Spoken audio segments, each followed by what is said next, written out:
भुवनेश्वर इन्फोसिस 2 रु मात्र 1.5 kilometre distance रे मदनपुर लोकालिटी रे आपण माने अवेल कर परिबे 3 बीएचके रो फ्लैट। चलतो फ्लैट रो गोटे लुकआउट भी देखिबा।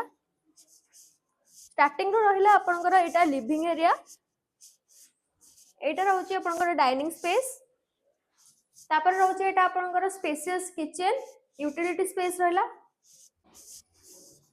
एपटे पाई जाउछन आपण माने मास्टर बेडरूम विथ टॉयलेट और बालकनी भी अटैच रहउची एथरे। तापर आपण माने पाउछन आ गोटे बेडरूम अटैच बालकनी भी एथर रहउची। एटा रहला आपनकर कॉमन टॉयलेट। एटा जेहेतु 3 बीएचके मॉडल रहउची आपण माने आको रेंटल पर्पस रे भी यूज कर परबे।